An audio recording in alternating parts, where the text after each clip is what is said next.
I cannot believe it's already week 18 in the NFL.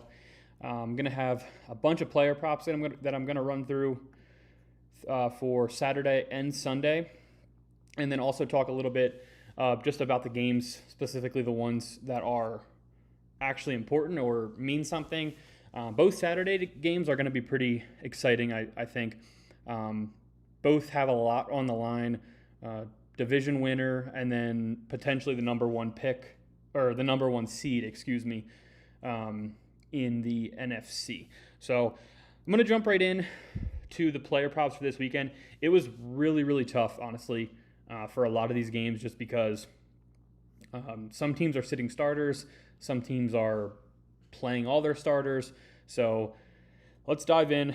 The Saturday games were pretty straightforward.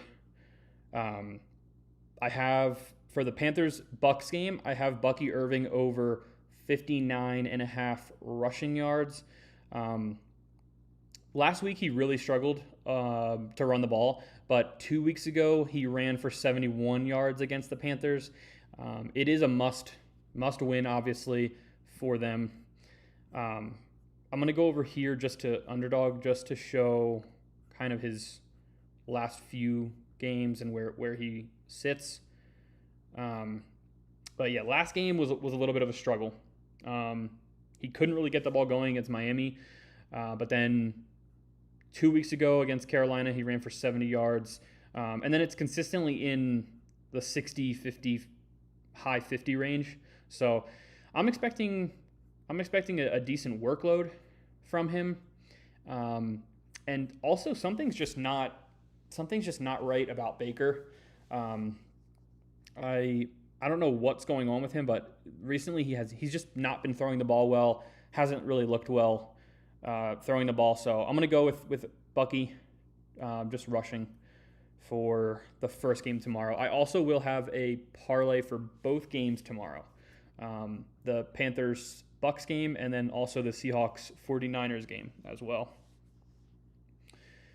All right, moving on to that later game, Seahawks-49ers. This game is for the number one seed.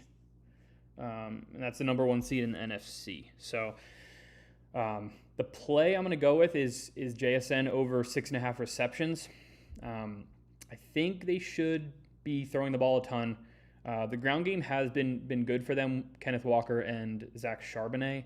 But in the last matchup between these two, JSN 13 targets, 9 receptions. It was in week 1, but he still has been dominant all year. He's been over 6.5 in all of his last 4 games.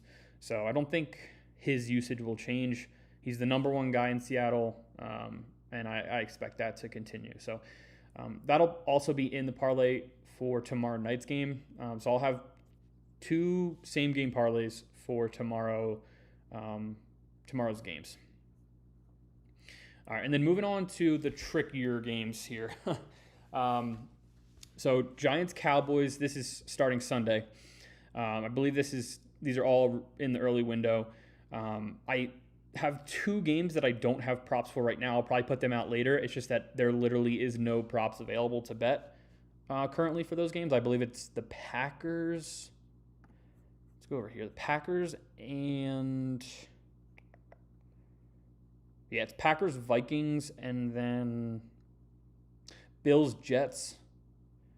I don't know who's starting for any of those games. So player props are going to be interesting for them. I'll obviously touch on them probably Saturday morning or Saturday afternoon. I'll put those out as plays. But getting back to the plays I actually did put out, I'm going to take Jackson Dart over 205.5 passing yards. He's gotten over 206 in 2 of his last 3 games. The one he didn't, he left early. I believe he got injured, and he left that game early.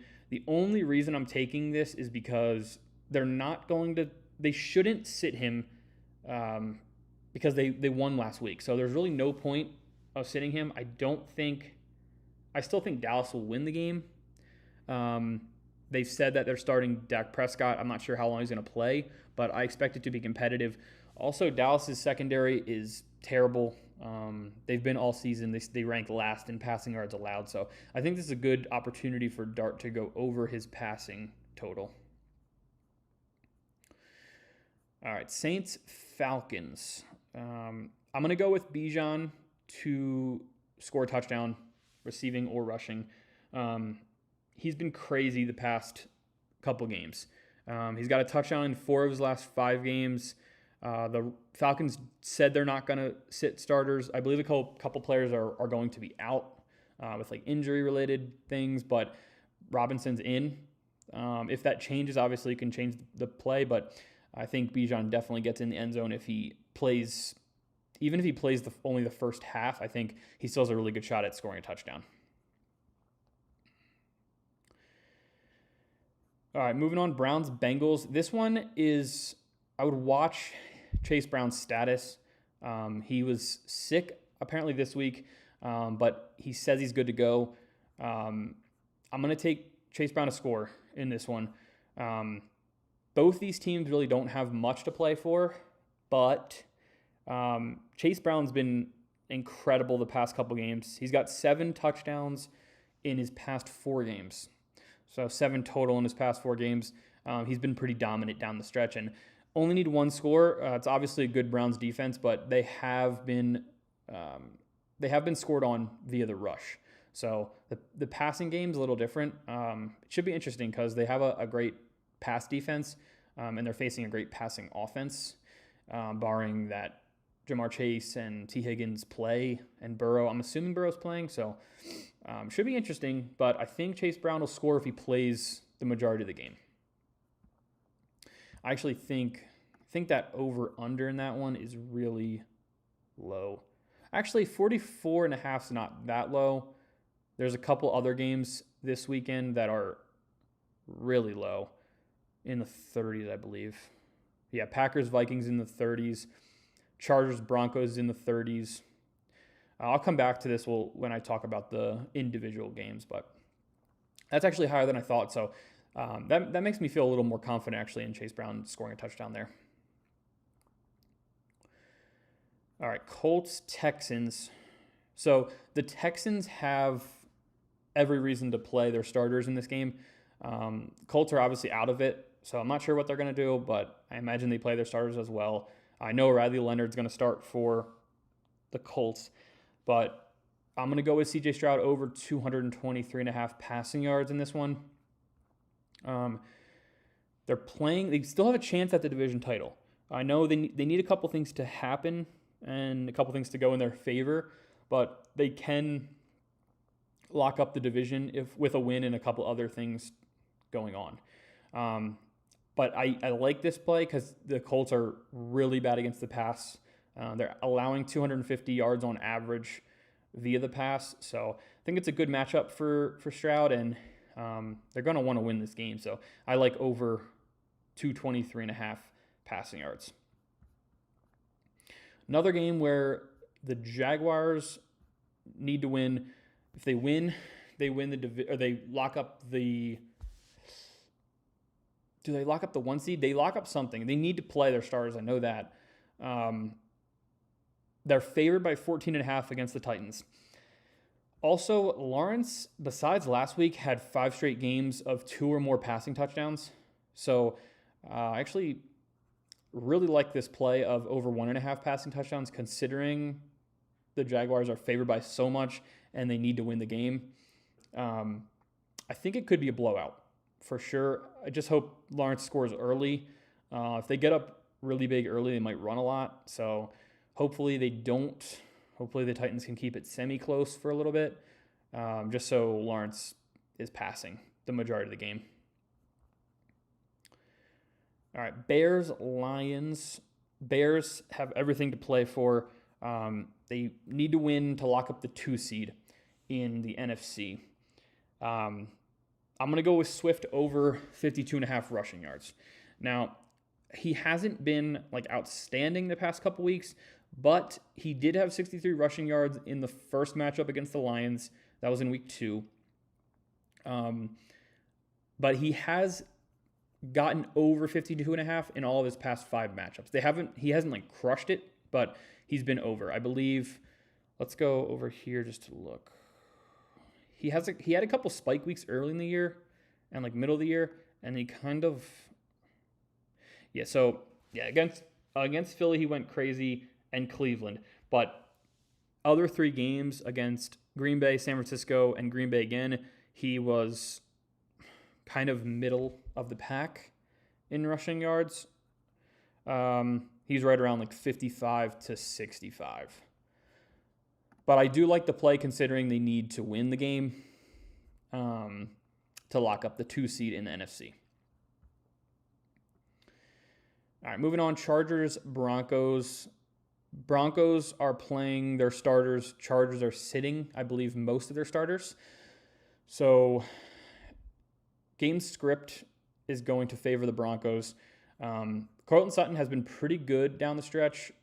He didn't get over 56.5 last week, I don't believe, but he has in 4 of his past 5 games. So I think he gets involved early. I think Nix looks to him, veteran receiver, taking the over 56.5 against the Chargers. The Chargers do have a really, really good pass defense, but a bunch of their starters are not going to play. So I think that'll create a lot of openings and allow Sutton and Nix to really connect early on in the game. I believe they're favored by like 10 points in this one. Actually favored even more now, 12.5. So the Broncos could run away with it, kind of like the Jags in that previous player prop. All right, moving on. Eagles, Commanders. This is a really interesting one. I'm not going to go with a player prop here because I literally don't trust any player prop in this game. I'm going to go over the game total of 38.5 points. The Eagles are going to rest most of their starters. I don't really know what the Commanders are doing. I assume they're going to be playing most of their starters. Even if they don't, both these defenses are not going to be great because the Eagles are sitting a bunch of starters. The Commanders haven't been good all year. They've ranked 31st in total defense. The Eagles have a great defense, but if they're sitting a bunch of key players, I believe Washington will be able to capitalize on that. 38.5 is pretty low. I think they'll be able to put a couple touchdowns together and get over that number. Okay, Patriots, Dolphins. The Patriots are in a position where they should play their starters most of the game, but they could pull their starters if a few teams go up early. I believe they play in the 1 o'clock window. So if they see other teams winning by a lot, that would allow them to not get the 1 seed. They might pull their starters. And that's why I'm going to go Drake May, 1 or more passing touchdowns in the first half.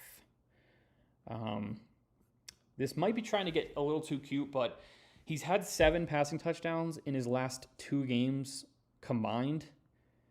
And I expect them to play their starters at least in the first half. I think that's one for him to get 1 in the first half. I think is just, I feel like he has to hit that.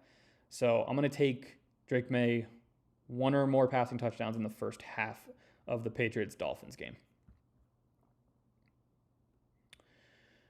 Okay, moving on. Cardinals versus Rams. This is an interesting one because the Rams did say they're playing their starters, but they could pull them. I'm not exactly sure. So, and I know the Cardinals are going to start. They're starting Brissett. They're starting McBride.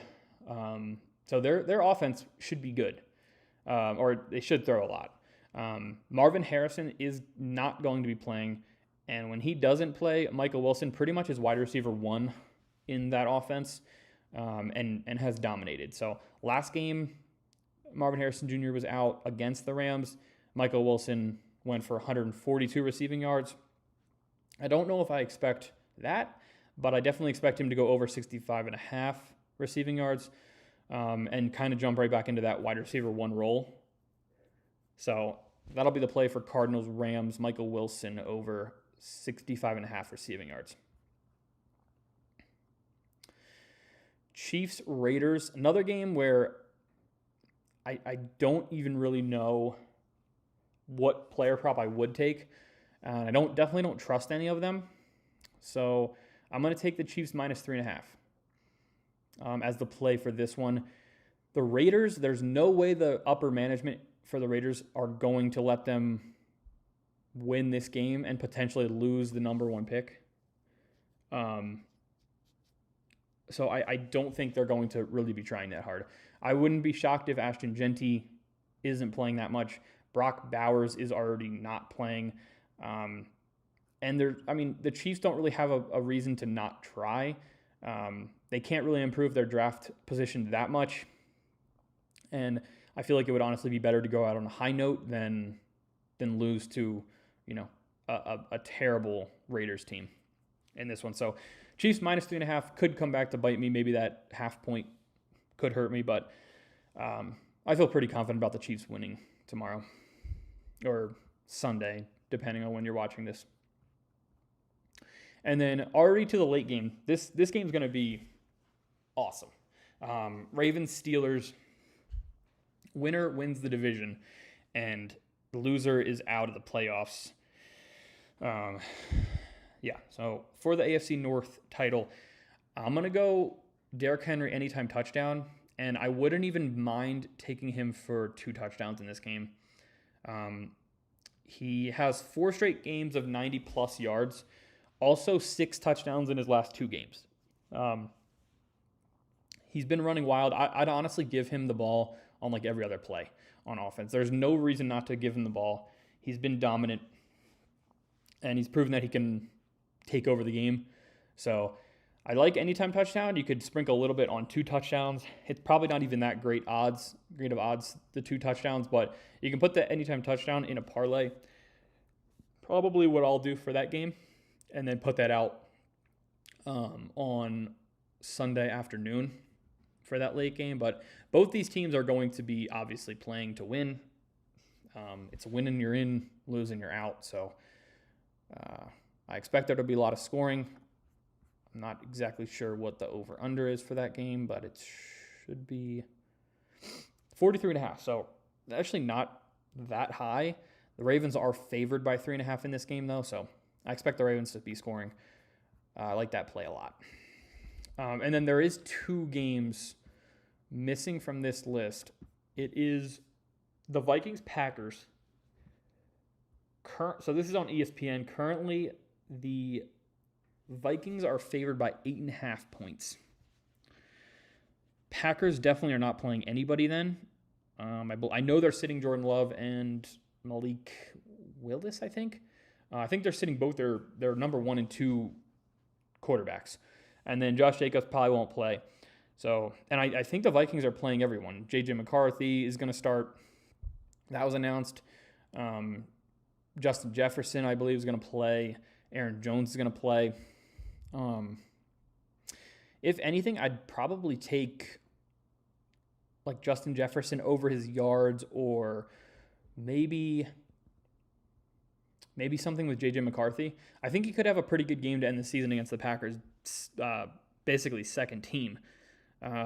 So I'd look for that. I'm going to probably put that out tomorrow once the actual lines are set for player props. But I'm probably going to be going in that direction. Something with the Vikings offense I think will do well.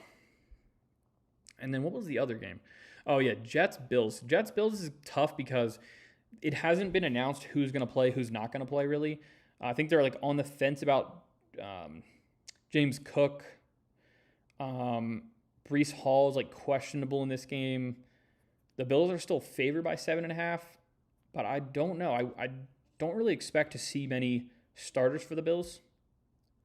I think they're pretty content with just whatever happens in this game, because they can't really do much in their playoff seeding, whether they win or lose. But I'll have a play for that one. I had James Cook anytime touchdown cooked up, but I don't know if he's going to play, so I don't want to put that out and not have him play.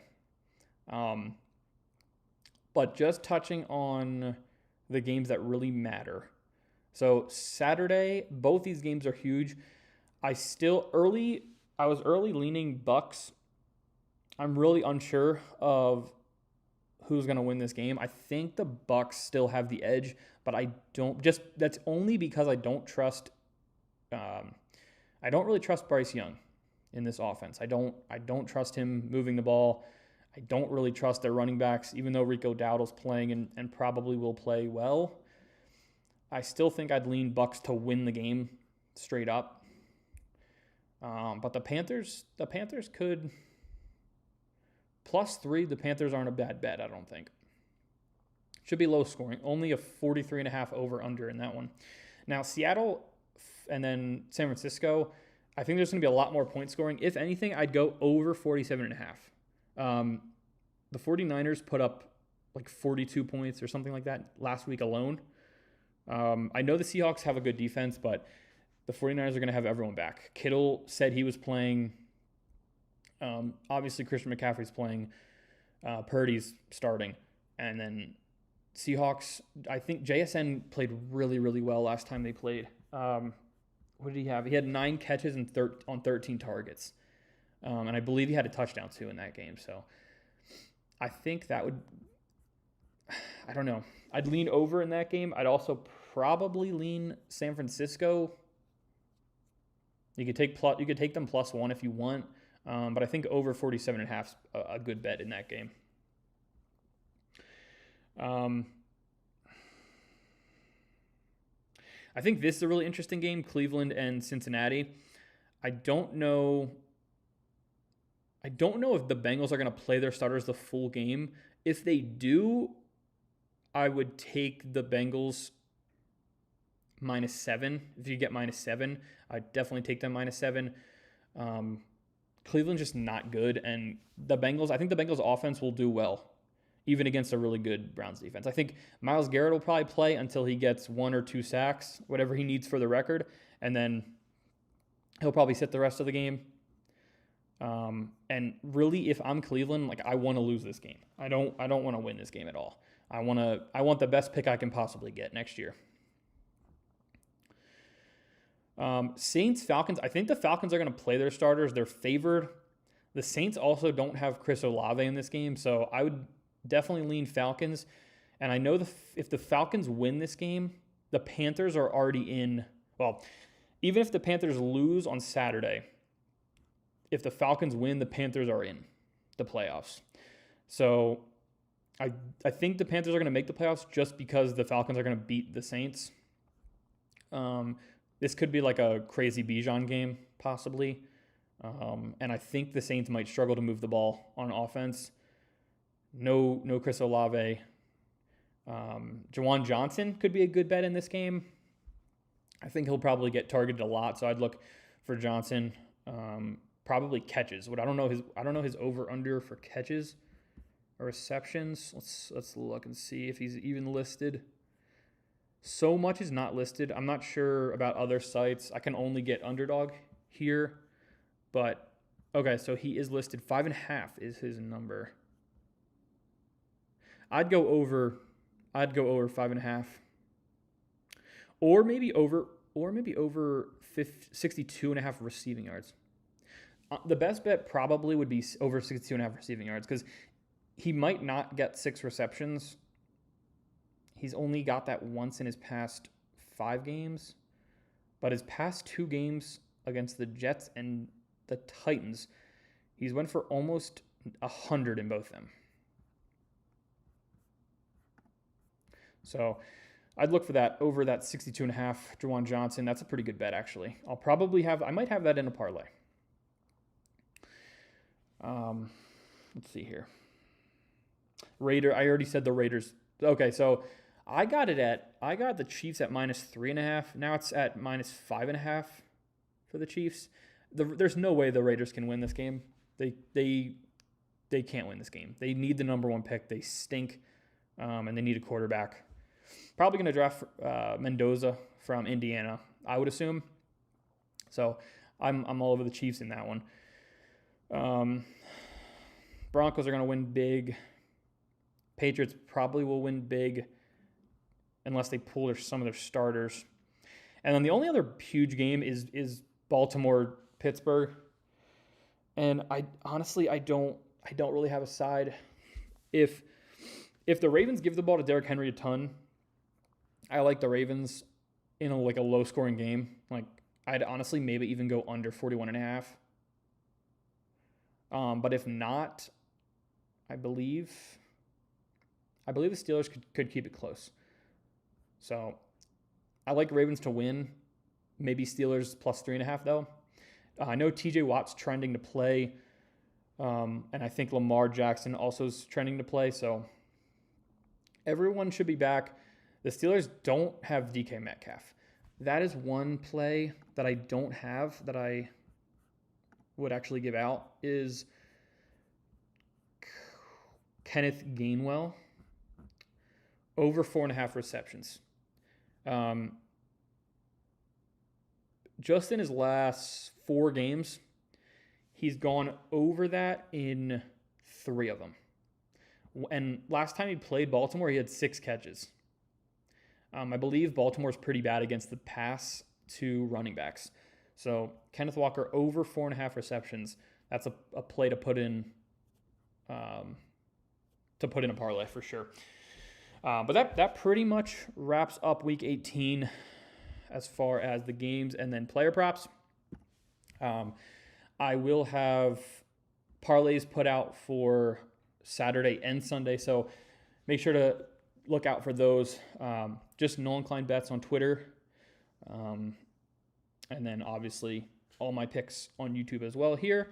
But I'll have those plays out for you as soon as I can, probably tomorrow morning and tomorrow afternoon. But other than that, I will update everything on Twitter over this weekend. No Monday night game, so we'll be looking, I guess next week, we'll be looking at the playoff picture, which is really exciting. And I honestly, I can't wait for the NFL playoffs. It's some of the best games all season. And I cannot believe we're already in the NFL playoffs. So,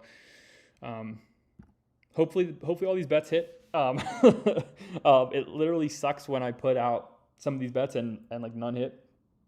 So hopefully they do well and hit. Check Twitter. I'll update that. Have a great weekend. Happy New Year. And another video will be out soon.